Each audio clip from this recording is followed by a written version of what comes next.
Fighters Brew is our attempt at teaching the liberation martial arts approach through narrative. To get the full experience, you'll need access to the transcripts and breakdowns. Sign up on the Southpaw Pod Patreon.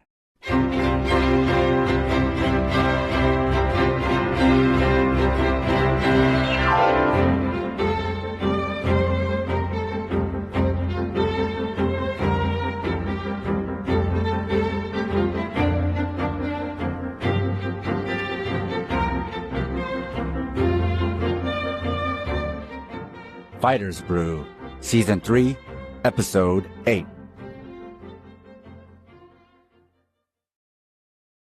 Ayako Nagamine and Kaoru Nobeoka are up. Fight, the referee shouts. Ayako is tense. Kaoru takes the initiative with a jab, but Ayako backs away and eats an inside low kick. Kaoru grabs her and runs her into the corner. She takes her down. Ayako gets back up, but Kaoru takes her back. Despite the jitters, Ayako listens to her corner and peels Kaoru off her back. They're both back to standing. That's weird, says Maki. What do you mean? Asks Meguru. Nobeoka just let her go. Back when I fought her, she would have rushed in for another hold instead of breaking away like that. I can see her jabs and hooks coming, Kaoru thinks. Looks like Nobeoka's been working on her striking, says Maria. I've got a bad feeling about this, says Tamiya. Kaoru lands an inside low kick. She follows up with punches, but Ayako backs away. She's loosened up, says Maki. Ayako lands the right straight and floors Kaoru. Down, the ref shouts. What hit me? Kaoru thinks. I'm surprised she's still conscious, says Maria. It's okay, thinks Kaoru. I can still move. Breathe. Kaoru beats the count, and the fight is back on. Ayako fires the right straight. Kaoru covers her head, but takes it to the stomach. Kaoru shoots, but Ayako stuffs it easily. As they scramble, Ayako lands a knee. Kaoru hesitates to engage in any more striking and shoots for tackles with no setups. Each tackle is easily stuffed. With one right straight, she turned the match around, Muroi tells Kohei. Kaoru backs up. She takes a blow to the liver. She's pinned against the corner. Kaoru takes a big breath. Fight back, she thinks. Ayako swings a big right, but Kaoru counters with a right straight. Ayako retreats. Kaoru chases her into the clinch and tosses her. Ayako rolls to escape, but Kaoru sticks to her and takes her back. Looking for the finish, Kaoru gives up control. Ayako uses that moment to turn and escape. They both get up. Ayako is down on points. She pressures Kaoru into the corner again. Kaoru shoots. Ayako turns her around and goes for her back. They scramble, and Ayako lands the right hook. Kaoru is dazed, but manages to grab a leg. Ayako sprawls and locks in a front head and arm choke. Kaoru tries to spin out, but Ayako jumps to guard to cinch it up. Silence. The referee halts the fight. Kaoru is out, but Maki is unfazed. She's strong, says Furuya. She's the type that stays cool and sticks to the game plan down to the last second. Fighters like her are the scariest of all. Meguru Takayanagi, Shukatori says as he watches footage on a camcorder. 9 wins, 4 losses. He's gotten 3 wins by choke, 2 by armbar, and 2 by TKO. Ain't much that stands out about him, other than he won a decision over Keiji Mitsuya. Man, I hate fighting unpredictable guys. Just means you gotta be extra cautious. Like you, he tends to close the gap with a jab straight combo, says Katori's teammate. But he really shines in melees, so watch out. Once I get a hold of his neck, it's over, says Katori. Shu Katori is 180 centimeters tall. Has Meguru ever fought someone with that much reach? Yudai asks Maria. Nope. I wonder what kind of strategy Nabe-san and Kenichiro-kun put together for him. Maki is also a lanky southpaw, but I wonder how power will play into this. In the red corner, shouts the announcer, fighting for fighters, Brew, Meguru Takayanagi. And in the blue corner, from Shintokai Suruga Dojo, Shu Katori. Katori towers over Meguru. Fight, the ref shouts. Katori immediately lands a jab. From that far? Blurts Yudai. He hits hard, Meguru thinks. Katori throws a front kick, backing Meguru up. Meguru strafe left, yells Furuya. Punch high and kick low. Meguru heeds the advice and lands a low kick, then moves out of range. Furuya told me not to force my way in, Meguru thinks. That's what Katori is counting on. That's how he gets his choke. I also don't have the power to finish with a single blow from the inside. I have to use my feet to chip away at him from afar. A note to our listeners. If you love the Southpaw Project, please support us and help us get paid for our labor by financially supporting us on Patreon. This will give you access to exclusive bonus content, like transcripts, early releases of Southpaw Deep Space Nine, our fictional narrative podcast, Fighters Brew, break-free versions of our shows without interruptions like you're hearing now, bonus articles, Fighters Brew transcripts with extra content, Liberation Martial Arts Online, as well as our private chat group on Discord. You can also make one-time donations at Ko-Fi or show your solidarity by wearing our swag.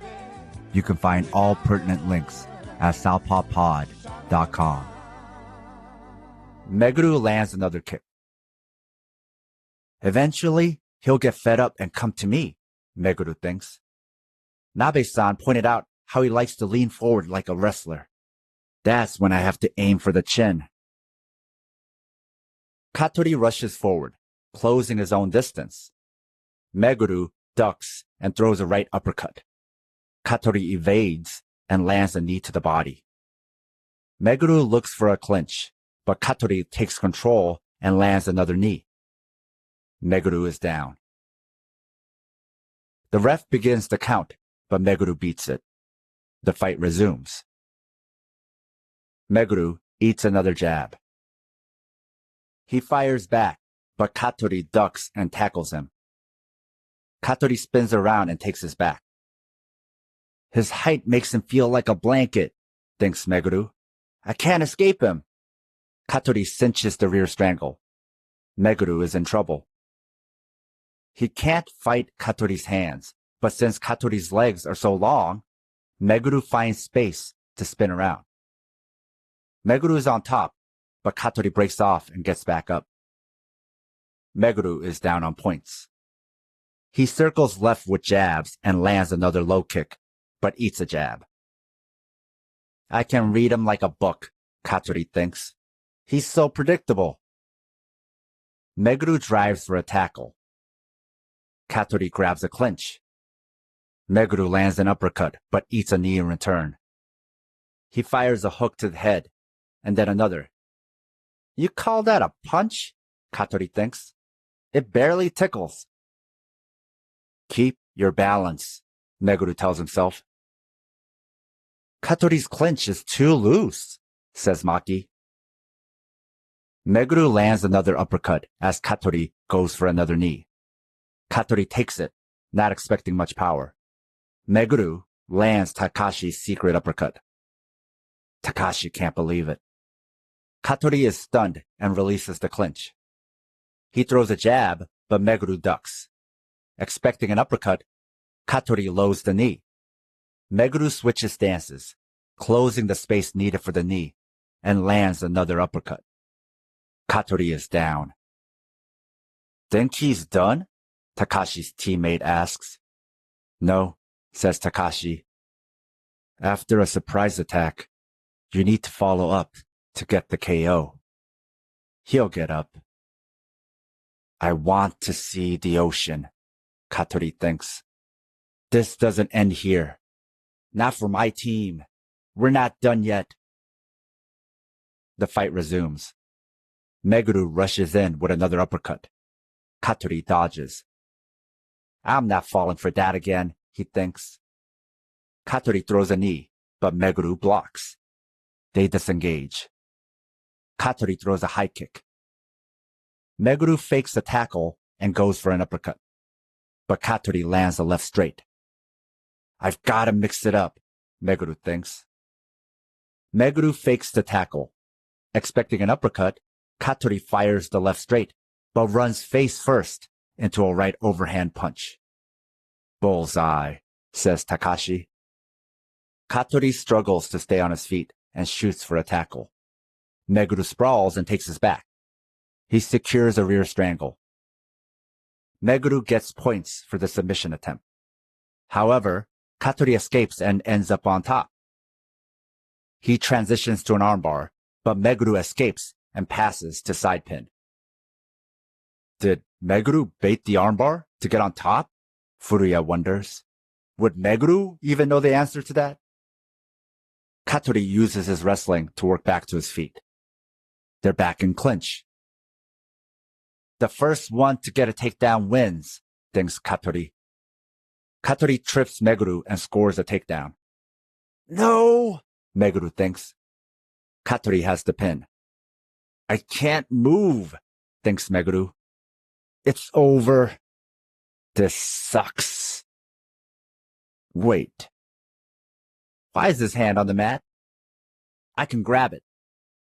Meguru grabs the hand and uses his leg dexterity to capture Katori's head and arm in a leg triangle. With no time for a strangle, Meguru grabs Katori's free arm and cranks it. The bell rings. It goes to the judges for a decision.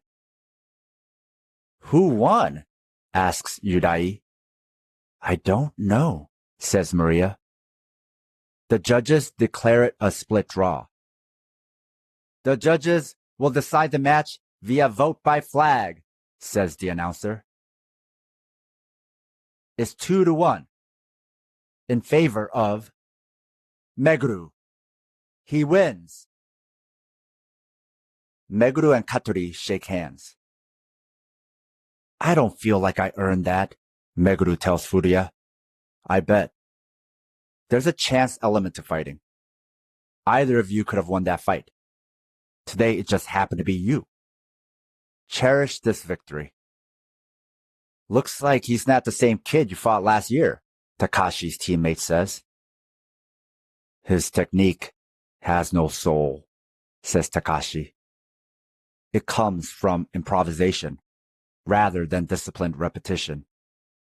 It's free play rather than kata. I can't stand that. Even though they came up together, Takashi's teammate thinks, they're polar opposites in their fighting philosophy. Takashi's got talent and ambition. When he first came to the gym, he was easy to handle.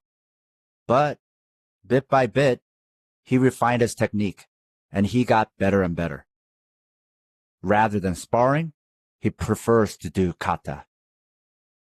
He takes a ton of pride in perfect repetition and repeating a technique over and over like a machine. On the other hand, his friend seems to figure it out as he goes. That seems a lot more soulful than being a machine. It's on to the next fight. In the red corner, the announcer yells, fighting for Burnish, Takeshi Kagaya. And in the blue corner, from Kogure Gym, Takashi Yamabuki. If I can beat this guy in front of me, thinks Kagaya, I can prove to myself how much I've grown. The fight begins. Kagaya charges in, but Takashi throws a left kick. Despite blocking it, it still rattles Kagaya. Takashi throws another. Kagaya blocks and throws a left hook. Takashi blocks and backs up. Kagaya winds his right overhand, but Takashi snaps his head back with a clean jab. Kagaya stumbles back. Takashi lands a left middle kick. Kagaya is down.